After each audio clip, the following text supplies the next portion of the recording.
So I was going through this cover letter and just trying to demonstrate some of the challenges that a potential employer would, be looking out, and then there would be sort of a discouragement. If you're writing names of places, you remember the English about proper nouns and so on. If you're writing the names of countries, all those need to be observed. And of course, the secret to good writing sometimes is writing very short sentences.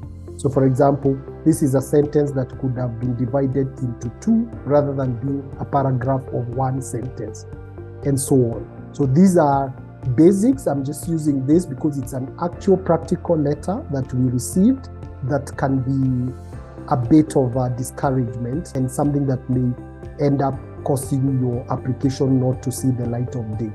Again, working with you would be my greatest joy. This sentence has a structure challenge. Teamwork and determination will prevail. You can see interesting sentences here. You can invert, for example, this sentence. Even if you want to put this sentence, assuming it had value, just say something like, it will be my joy to work with your maybe esteemed organization. And of course, maybe say something about teamwork. Where we are saying paragraph 3 should be probably talking about character traits. You could say something like, I enjoy teamwork. Or for example, I'm a quick learner.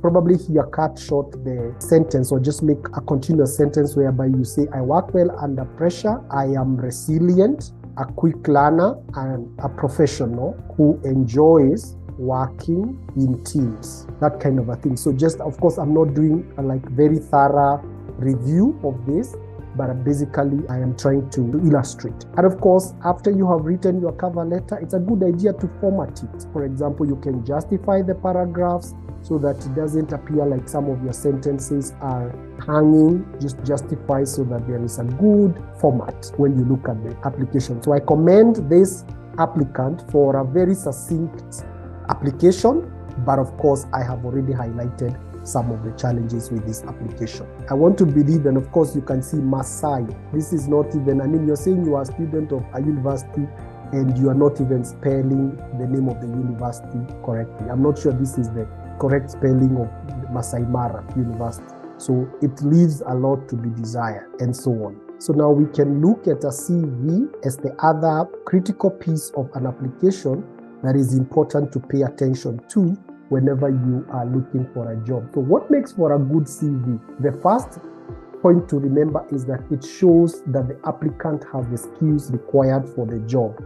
You must demonstrate, again, this is very related to the other point that I was raising in terms of reading the job description very clearly. You must demonstrate that you have the skills that are required to perform the job. Certainly, you may not have 100% of the skills, but you have a fair 80%, 75% and above. You may not tick all the boxes, but you probably tick the mandatory boxes in terms of the required skills, or 90% of those. And of course, you also meet a few of the desirable skills. So it's important to demonstrate in a CV that it is the fact that you meet the skills that are required for the job. The other bit that is important for a CV is that it demonstrates that you understand the employer's objectives and are motivated to deliver them. Again, this cannot be achieved if you do not read the job description, the personal specifications, the skills required, and so on. Again, we are saying it highlights the applicant's track record of delivering results for your employers. Very important. If you have any track record of delivering results for your employers, then it is very important that this is conveyed in the CV. And we will be looking at a few ways in which you can do that. But let me just mention at this point, one good way of demonstrating that you deliver results is numbers. They say numbers do not lie. That may not be the whole truth, but partly it is true. So for example, when you are a salesperson, you talk about that I grew sales by 10%, or from 10,000 to 20,000. Or if you are a human resource person, you're saying that I was employed when the organization had a staff complement of 10. but I grew the staff complement by hiring appropriate skills to a number of, let's say, 100, clearly demonstrating what you've done. If you are a researcher, you are probably saying, I've participated in research analysis or data analysis or enumeration in X number of organizations, in research assignments that cover this kind of scope, and so on, so that you just clearly show that you deliver results and you are clear about what your value is. The other one is that a good CV should indicate that you are a person that others would want to work with. You are a pleasant person, you are an interesting person. So issues like of demonstrating how you have showcased teamwork, rather than just saying I'm a team player, rather than just saying that you are honest, maybe demonstrate in a statement, in a bullet about those kind of aspects. A good CV would also portray potential and willingness to learn and develop. Certainly, everybody wants an employer or even a service provider, if you are into business, that is open-minded, so you're willing to learn and develop. You have not figured it all out. You have space to really learn and develop. One other bullet that actually encapsulates all what we have said is that a good CV should be a custom CV for the particular job. You do not have this generic CV that you send to all and sundry. It is important. Of course, you will not overhaul the CV every time you are applying for a new job, but there are portions, work experience, achievements, personal traits, and so on that may need to be custom made for a particular job. Indeed, your personal statement may require a bit of adjustment if you are to have a good and impressive CV. The other bit about a good CV is that it contains terms that resonate with the employer. So you want to look at a job description, and you want to also look at the website. You have done a bit of research for the organization that you are applying for a job, whether it's a business or a job as we know it. And there are terms that resonate with the employer. If, for example, you are in the area of health, public health, there are terms that resonate with that kind of context. And indeed, if you actually have the skills that are required for that kind of a landscape, chances are you know some of the terms, technical lingua, that would resonate with the employer. Then, of course, it's clear and concisely written. I see people having CVs of 7-8 pages, and they've only worked for the last 5 years. Sometimes it's not necessary.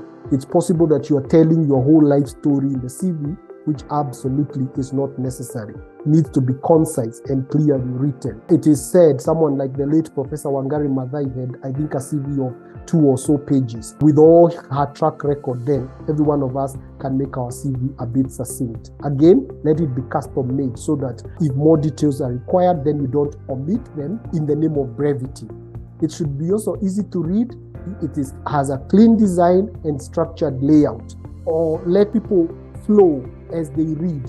They can see these are your personal details, these are your educational credentials, this is your professional experience, a very well flowing and neat structured layout, rather than you come to a point whereby you are looking at work experience, then you go to education, then again you go to professional credentials, back and forth. It will just dampen the motivation of whoever is reading it. Certainly, it needs to be honest and authentic. Again, I cannot emphasize this enough. We see a lot of liars as we are reviewing CVs, so don't exaggerate your capacities. If you have 1 year experience, you cannot have probably transformed an organization. There's not even enough time probably to transform. And if the organization anyway was transformed, chances are it was not your work alone. You only have worked there for 1 year. So you cannot say you have overhauled the entire human resource department and you've only been there for 1 year or 2 years or maybe 1 week. That could be an element of exaggeration. The beautiful thing about speaking the truth is that you don't need to remember what you said yesterday. So if you speak the truth in your CV, you will not be caught flat-footed when you go for the interview, assuming you will even make it there. The length should be aligned to the job level being applied for and generally your level of experience. Very important. Then the other element is that it should be aligned to the employer or country-specific requirements on provision of references and their contact details. In some jurisdictions, actually, as the world is evolving, increasingly people are discouraged to provide references. Of course, in our country, I think it's still there. And depending on the job, some job adverts will clearly say that you provide references and their contact details, which is important. But in other jurisdictions like the UK and other countries, you are not supposed to provide references and their contact details because of confidentiality and privacy, up and until when you are actually asked by the potential employer to provide them. So it's important if you are applying for an international job that then you be acquainted with the requirements. Indeed, in the UK, you are not even supposed to write references will be provided upon request. You are just supposed to talk about yourself in the CV, and should you make it to the level where you'll be asked to go for interview, then maybe the interview at that point could ask for references. Of course, ensure that it is well checked for mistakes, spellings, grammar, and so on. It's always a good practice before you apply for a job, if possible, you pass it through someone who can check it for some of these glaring issues that you may not capture because you are so used maybe to your CV, and so you're not able to see an issue, cover letter or CV. And finally, and certainly not exhaustive, does not enable the employer to discriminate against the applicant. This is exactly what I was showcasing when I was demonstrating the cover letter. If an employer has biases against religion or religious people, and you have splashed it there that you are a Christian raised in the Full Gospel Church and so on, then it's a recipe for the employer discriminating against you. Indeed, in some jurisdictions, you should not even indicate your gender. Certainly not in Kenya, but if you're applying for a job in other countries, then in some instances, you're not supposed to provide your gender, because that could be a detail that can lead to discrimination, and maybe your age, your race, and some of those very personal details that could lead to discrimination. And I want to showcase yet another CV, and this is again a CV that I received from someone. Clearly, this is not bad. Again, they've tried.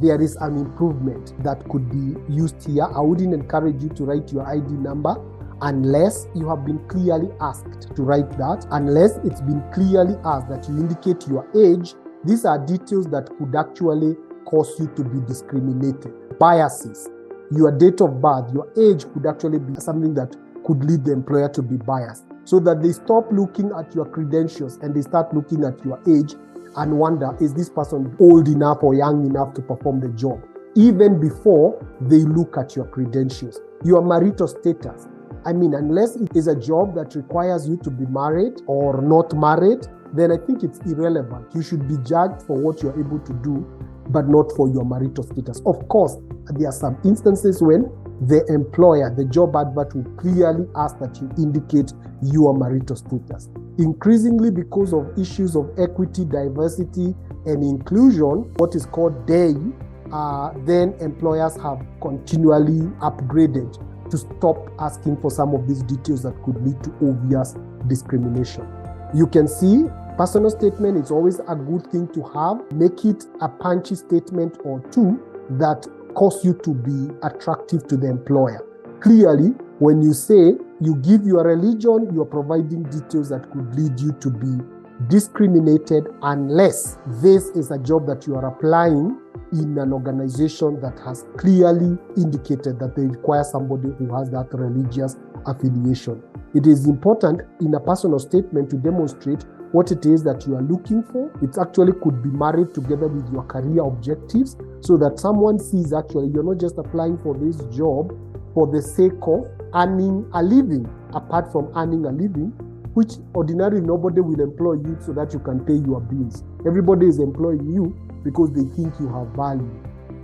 You have value that you can offer. So again, this is something that you can make sure that it's a sentence or two that show the alignment between what the employer is looking for as captured in the job advert and what it is that you are looking for in terms of your career goals, your personal motivation, what motivates you, why should it be you that they are considering, and so on. Certainly, there are many issues here of formatting, like there's quite a bit of space here between personal and statement. So probably just needs to be one step in terms of spacing, and a few other things that we can infer. Again, even spacing between paragraphs, it's always good. This is part of how you make it clean and well, proper layout. Then putting relevant work experience. Certainly, in many cases, you should do it in reverse chronology.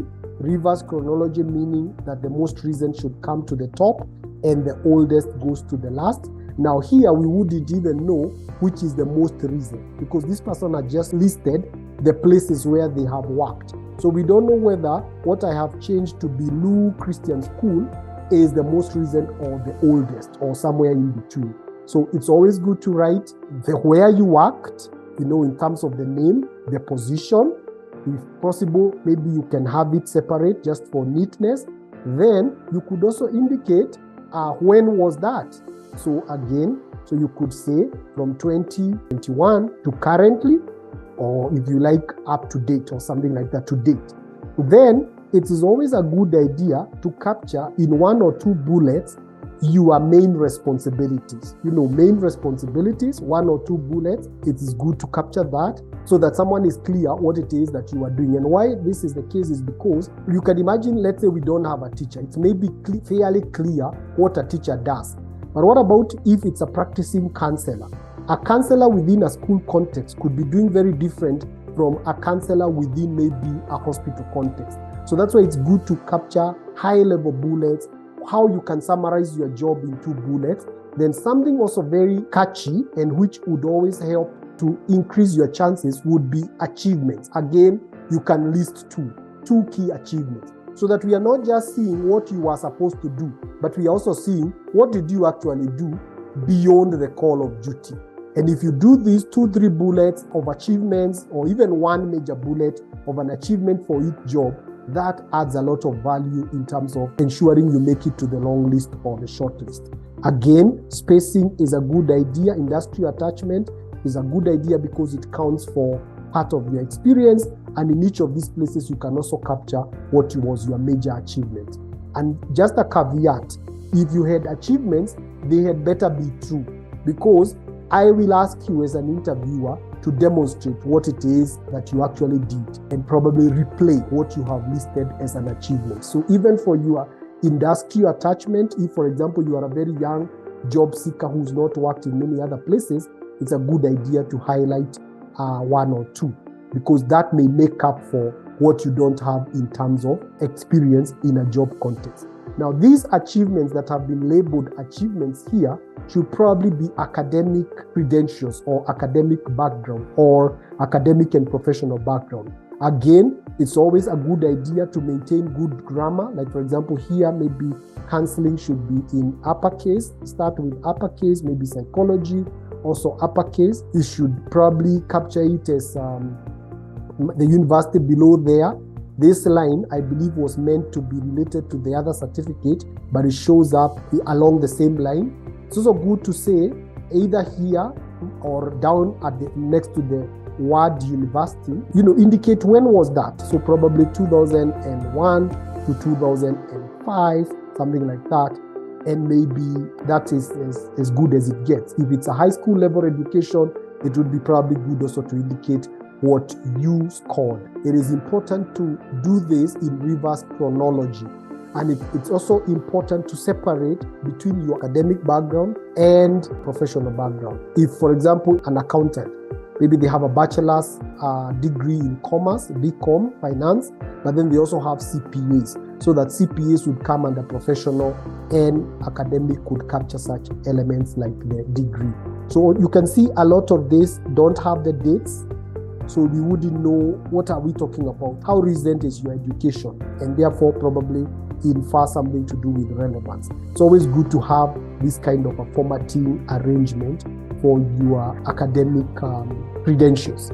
Now, this looks very common sense, but it's amazing how many people don't actually pay attention to this kind of things.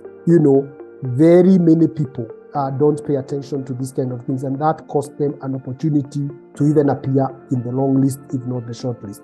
You have heard it being said that you do not have a second chance to make a first impression. So it's always good to make a first impression at the very onset. When you write KTTC, don't assume that people know what is KTTC. So it may be a good idea again to write in full. Avoid writing MKU, for example, when you're talking about Mount Kenya University. Because what will happen is soon you'll be probably applying. I may know what's MKU because I'm a Kenyan national. But what about if you are applying for an international job and you are used to short forms and you even don't custom make your CV and so on? Those are some of the things that we could capture from this kind of a CV. Finally, as I come up to a close of this CV, or I can see the educational background is here, which is more of a repetition. So you end up having a very long CV, and really you never needed to have all that because you have again repeated exactly what it is that you had written earlier on as achievements.